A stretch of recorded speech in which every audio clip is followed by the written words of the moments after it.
Ya, terima kasih Anda masih bersama kami di Newsroom Today. Dan pemirsa, narapidana 2 tahun 8 bulan penjara Fahmi Darmawansyah yang juga suami dari artis Inneke Koesherawati diringkus KPK saat melakukan transaksi jual beli sel mewah bersama Kalapas Sukamiskin Wahid Hussein. Kalapas Sukamiskin mematok harga sel mewah dari 300 juta hingga 500 juta rupiah. Bahkan ia tak sungkan meminta mobil mewah sebagai bayaran fasilitas mewah di lapas yang diberikan oleh dirinya.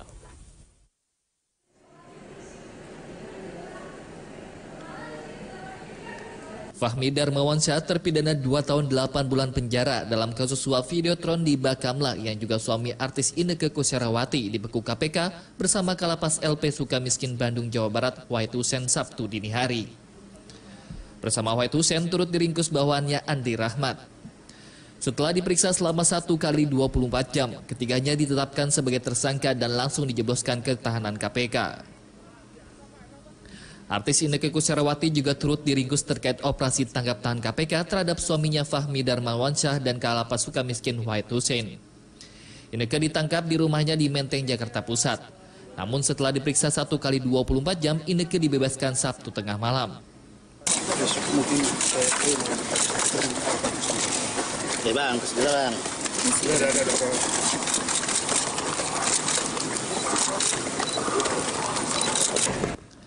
Saat dikonfirmasi, Inneke menjawab dengan berlinang air mata dan langsung menuju mobil pribadinya. Wakil Ketua KPK Saud Situmorang mengatakan kasus suap ini terkait pemberian fasilitas sel tahanan atau kamar mewah dan dapat mudah keluar masuk tahanan. Sementara barang bukti yang disita berupa 1 mobil mewah Mitsubishi Triton Exit warna hitam dan 1 mobil Mitsubishi Pajero Sport Dakar warna hitam. Uang 279 juta rupiah, 410 dolar Amerika, 7 handphone, dan beberapa dokumen.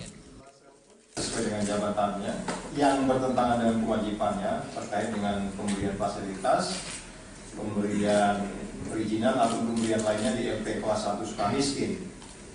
Sehingga KPK meningkatkan status penanganan perkara serta menetapkan 4 orang tersangka, yaitu diduga sebagai penerima WH, Kepala Lembaga Pemasyarakatan Sukamiskin sejak Maret 2018, kemudian HND, staf dari WH, sedang diduga sebagai pemberi, FD, narapidana kasus korupsi, AR, narapidana kasus pidana umum tahanan pendamping FD.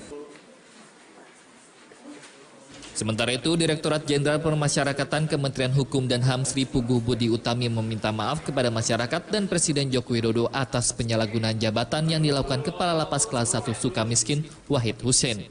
Menteri Hukum dan HAM telah menginstruksikan untuk melakukan bersih-bersih di Lapas Sukamiskin pada 23 Juli dan akan melakukan revitalisasi seluruh rutan di lapas, dan jika gagal Sri Puguh siap mundur dari jabatannya. Perilaku ini tuh sudah tidak bisa lagi disebut atas apa yang terjadi. Dan tentunya atas kejadian ini Bapak Menteri akan mengambil sikap tegas, akan melakukan evaluasi terhadap pejabat 2 tingkat di atasnya atas kejadian di Sukamiskin ini. Dan bukan tidak mungkin bahwa juga akan dievaluasi terhadap kami. Akan dilakukan evaluasi terhadap jajaran di Jenpas. Selain menyegel kamar Denny Darmansyah, KPK juga menyegel kamar mewah narapidana lain, Fuad Amin dan Tubagus Cairi Wardana alias Wawan di Lapas Sukamiskin. Saat penggerebekan, keduanya tidak berada di tempat. Fasilitas mewah di penjara sebenarnya telah menjadi rahasia umum. Narapidana harus mengeluarkan uang untuk mendapatkan fasilitas khusus seperti menggunakan laptop, telepon seluler, atau pendingin ruangan. Bahkan di LP Sukamiskin dibangun beberapa gazebo yang dibangun atas dana narapidana. Deddy Musoni, Jak TV. Yang suka ingkar janji, lalu sembunyi. Ya, dan pemirsa, kasus jual beli sel mewah kembali terjadi dan kali ini terjadi di Lapas Sukamiskin Bandung, Jawa Barat. Dan untuk membahas hal ini di studio telah bersama kami Kang Asep Ewaniriawan selaku dari mantan hakim. Ya. Sore, Kang. Selamat sore. Sehat ya, Kang ya? Alhamdulillah. Alhamdulillah. Dan juga bisa kami juga telah terhubung dengan juru bicara KPK, yakni Bapak Febri Diansyah. Apakah memang telah terhubung?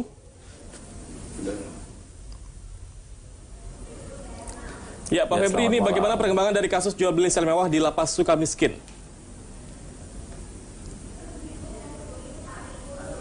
Ya, kasus tersebut masih dalam proses penyidikan. Kemarin kami sudah menyampaikan melalui konferensi pers ada tersangka yang sudah kita proses di penyidikan tersebut, baik pihak yang diduga memberikan ataupun yang diduga menerima dan juga pihak perantara di sana. Nah, tentu sampai saat ini KPK masih membahas dan menganalisis bukti-bukti yang sudah kita dapatkan pada saat tangkap tangan tersebut.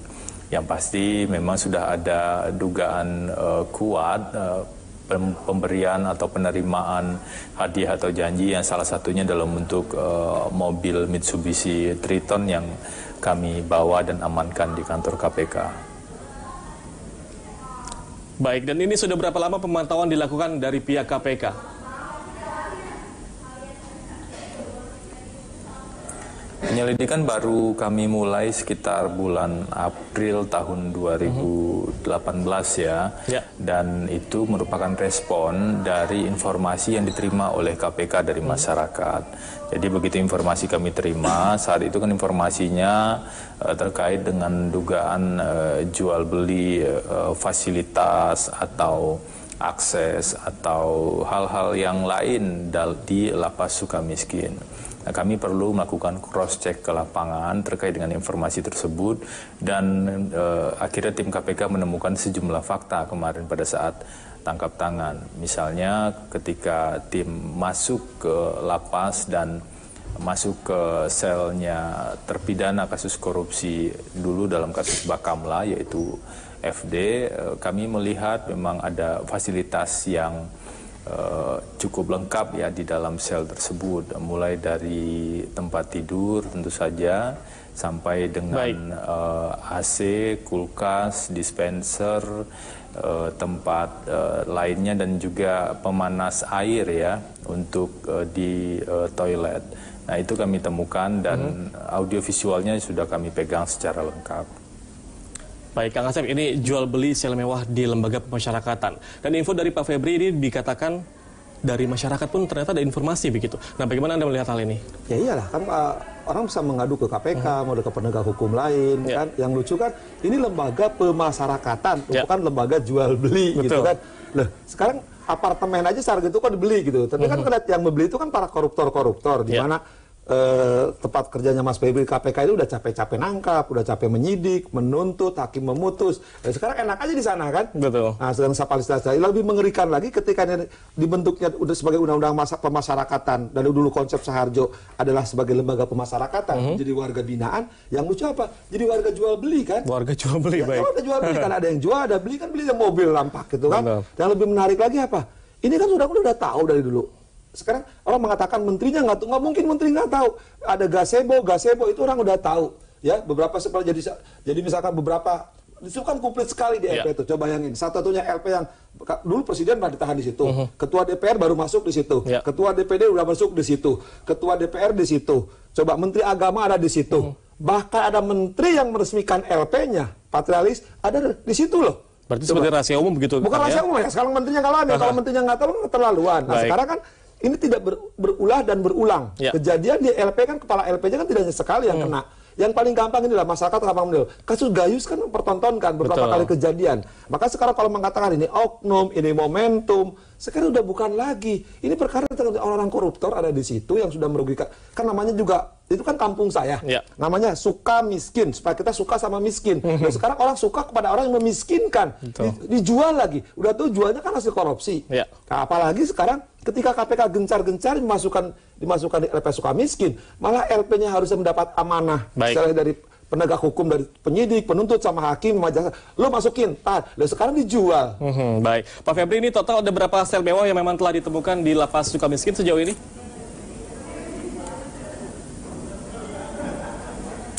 Kemarin kami bisa masuk di 3 sel ya, selnya FD, AR, dan ada satu sel narapidana kasus korupsi juga yang sudah berkekuatan hukum tetap dari kasus yang diproses oleh KPK. Tapi kami tidak bisa masuk pada 2 sel. terpidana kasus korupsi di Sukamiskin pada saat itu, karena ternyata 2 orang ini sedang tidak berada di dalam sel. Pada saat itu kami masuk lewat tengah malam ya, dan 2 orang itu tidak ada di dalam sel sehingga pintu selnya tidak bisa dibuka pada saat itu, sehingga kami lakukan penyegelan lebih lanjut. Baik Pak Febri dan pemirsa, kami akan melanjutkan perbincangan usai jeda berikut ini. Tetaplah bersama kami di Newsroom Today.